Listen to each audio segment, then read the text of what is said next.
Hi there, I'm Euphemia Michael. I'm the person behind all of the art and the animations on my channel.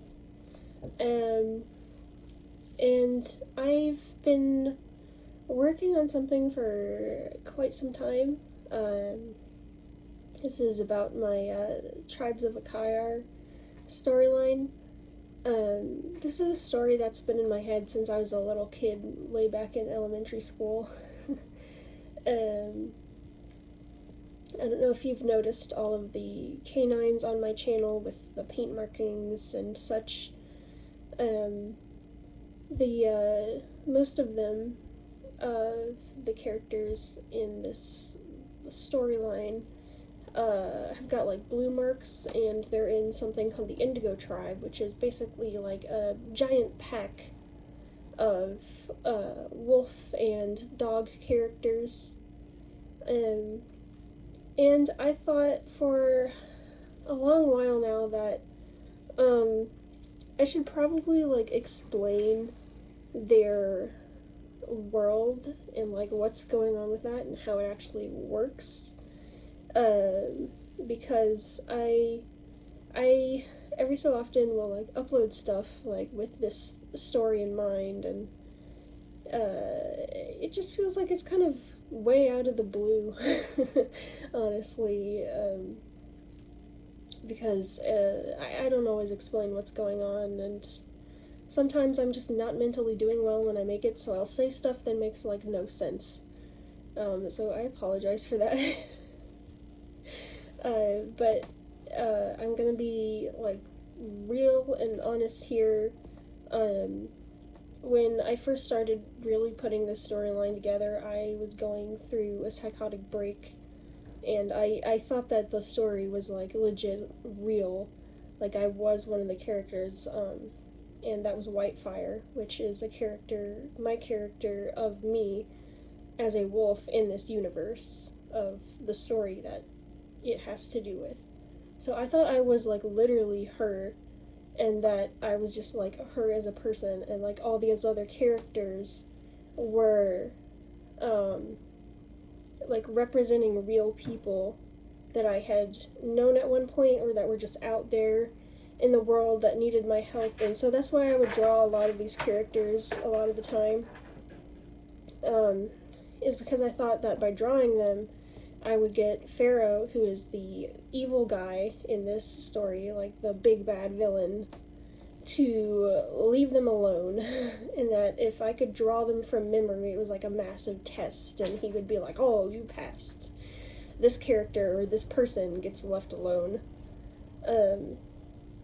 But, you know, Pharaoh sucks, and so he did not end up leaving the other characters alone. And at the time that I was going through this, I could hear like all of them either in my head or like out there in the environment, and it almost sounded like if you're underwater and you hear like echoes of like what's on the surface. Like that's what it sounded like to me. Like you can still hear it, but it's not like fully there, but at the same time it's tangible enough for you to think that it's really there out there in the environment. Um, so yeah, I'm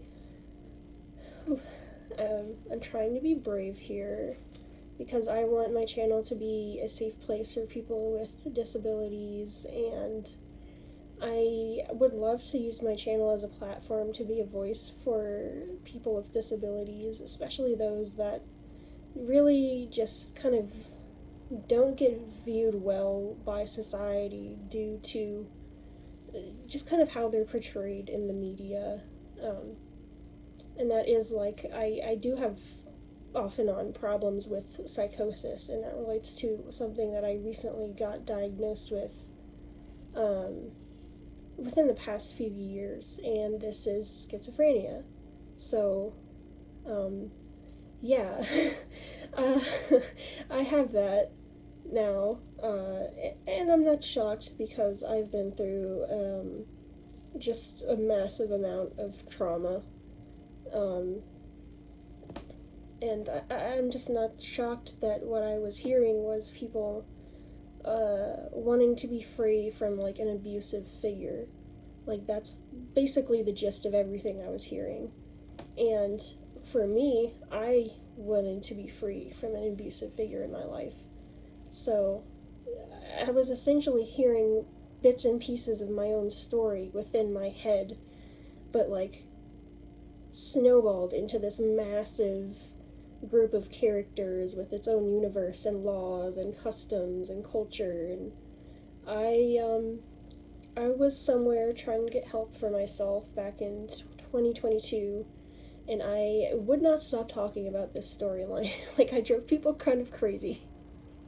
Um, in the sense that like I just bugged them about it constantly, and I was talking about it a lot and drawing a lot of characters. And one of the people that I met when I was going through all of this and trying to heal, he told me like, "Hey, you should turn this into a book. Like people would read this. This is a good story. Like you need to turn this into a book." And I went, "Oh, I had thought about that, but I never thought I would actually be something people would be interested in and like want to read. But like, you know what? I think I'm gonna go for that." So that's where the seed for planning. Sorry, the seed was planted for wanting to turn this all into a book. And the idea was to basically just take the characters and the storyline and essentially make something good out of my psychosis. That's really what it is. It's just my psychosis, but in a cohesive story. So this is all from my head, and my trauma, and it's sort of spinning a little web of its own of story plots and character arcs and all of that. Um, and I love some of these characters so much. Like, I'm really attached to the main group, which is the Indigo Tribe, because a lot of these characters represent people that I was friends with as a kid back in elementary school. And it's either characters that represent them or that we had, like, come up with together most of the time. But then, like, a good chunk of them are also just from my brain, just, like, spitting in random things.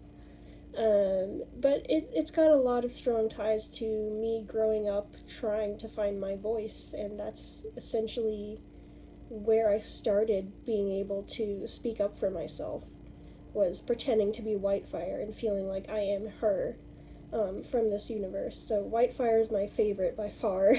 I do have a favorite. But a lot of these characters just mean so much to me, and I really want to do something cohesive and constructive with what's happened to me and what my brain has sort of given me, and be able to turn it into something that's a form of art that people can actually read or watch and enjoy. So yeah, oh, I'm gonna cry. I didn't even realize that was gonna happen. But I'm a little bit emotional about it. It's been a long journey. I've started writing it. I've got a prologue ready to go. I might make a video about that in the future, just to let you know. But it's pretty tough wanting to write the actual book itself, and like the meat of the story. It's very hard for me to get down because I'm remembering all the way back to elementary school when I came up with all of this, essentially. And this stems from like years of me playing with a bunch of other kids I was friends with, and we would keep adding on to the story every time we'd played. So what I'm remembering is years and years and years of playing at recess, coming up with like entire worlds in my head. Which was a lot of fun, honestly. That's kind of one of the main reasons I made it through such a rough time that I had as a child. But yeah, it allowed me to kind of try to fight my own way out of my trauma and the baggage that I was dealing with at a very young age. So yeah, if you see Whitefire on my channel, she's a white wolf with blue eyes, and she's got blue paint markings. She's also got a lot of scars. Now, some of these scars I actually do have, a lot of them actually, but some of them are like from parts of her storyline. So some of it lines up, some of it doesn't. But essentially, Whitefire is basically me as a wolf without a lot of the anxiety and the fear that I tend to have. So she's like me, but just more bold, I guess you could say. Um, but anyway, I just wanted to show you a little bit behind the scenes and what I've been working on. So I've got this small binder, which is a little bit of lore on how the markings and everything work, and I've got some lore on the Indigo tribe here. So there's that binder, and then I've got this big old thick binder, and it's got like a massive amount of characters in it. I don't know if you can see how much is in here. I'm not sure I even finished printing off all of the character references, and I also never finished all of the character references. So there's somewhere around like 90 to 100 maybe different characters. And like, no, I'm not exaggerating. There really are that many. It's a lot. Anyway, so in here I have got this binder that I started compiling of all these characters. Hold on, let me hold this. So there's before Pharaoh and after Pharaoh, and a list of like characters in here. And then it gets into like the actual characters themselves. This is my wolf Whitefire. I don't know how well you can see that there. But she did not start out as the alpha, actually. She was the beta, and another character named Survivor was the alpha.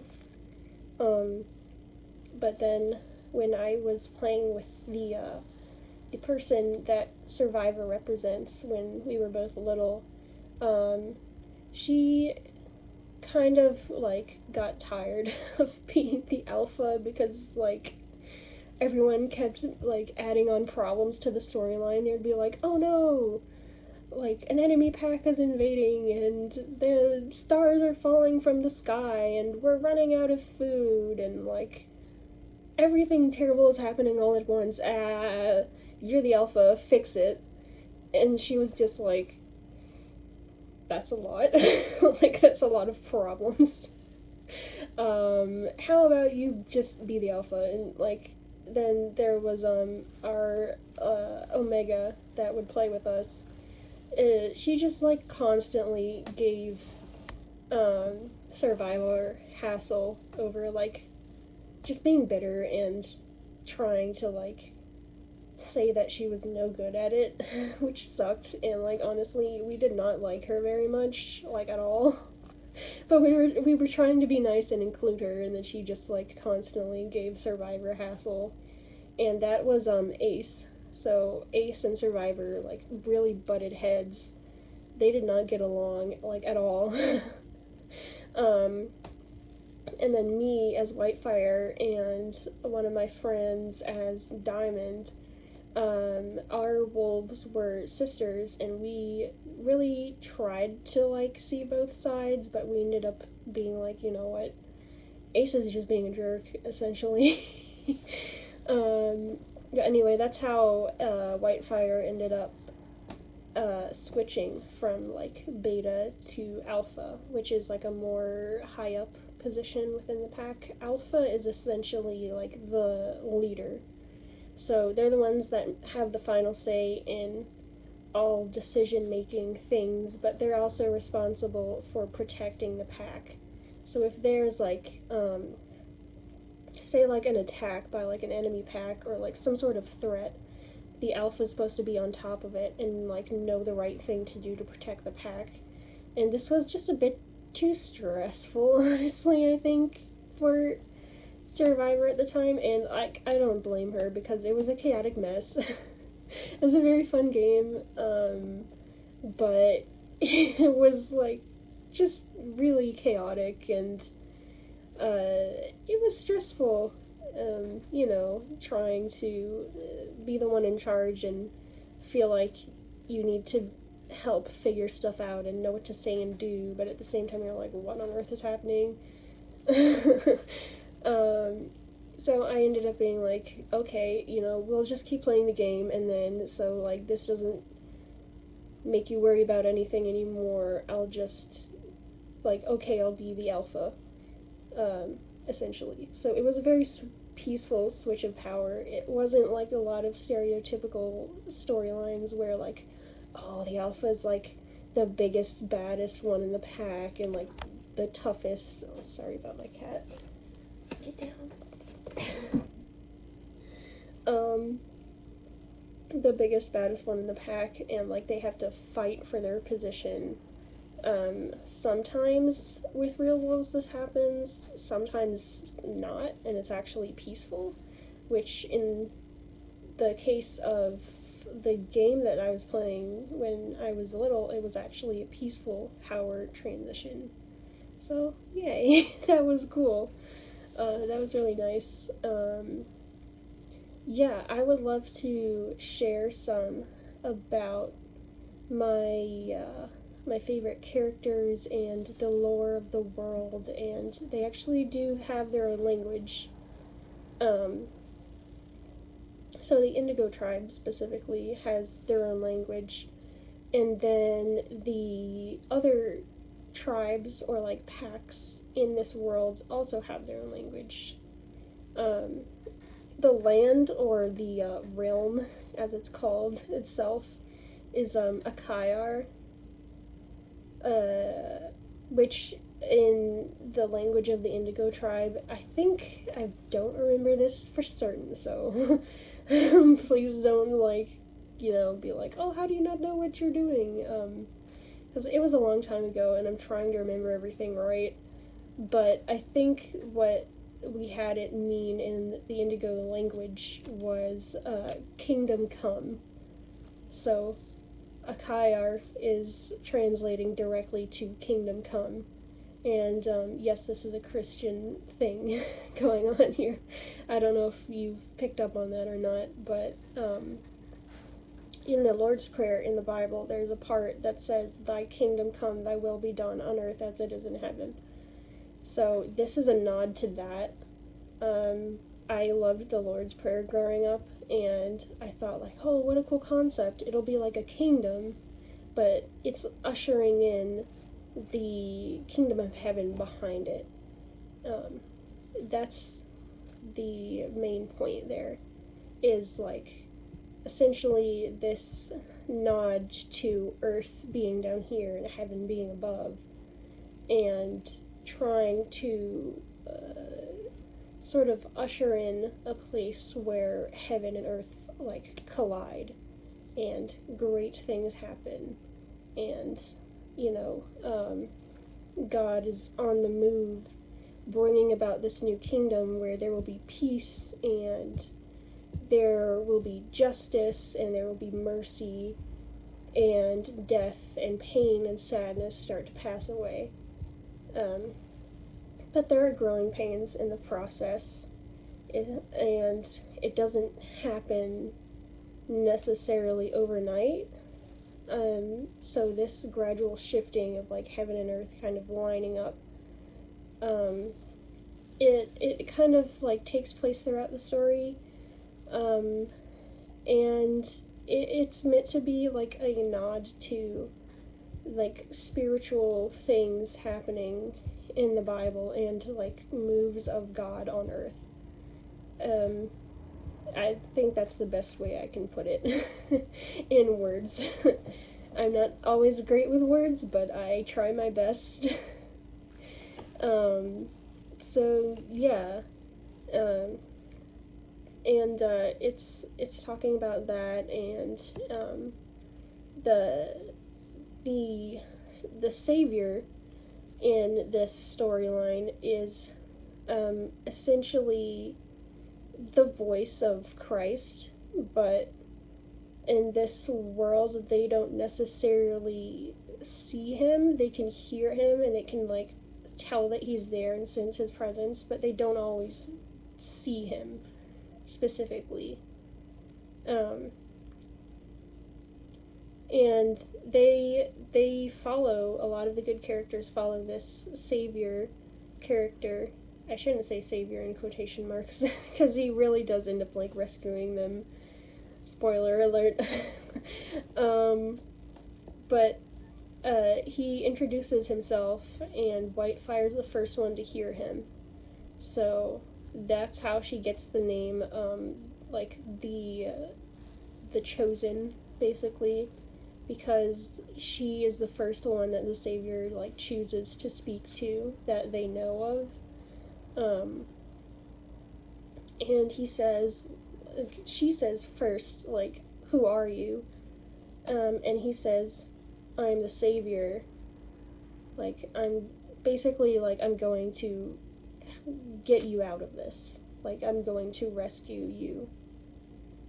And I want your pack to know that, like, I've seen their suffering and, like, I'm about to move on their behalf, essentially.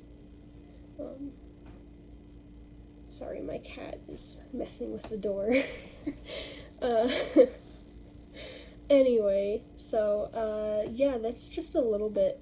I'm trying to keep this short, so maybe to, like, no more than 30-ish minutes. Because there is so much about their world and their lore that I would like to share, and this... He's pawing at the door, but I'm trying to ignore that. Anyway,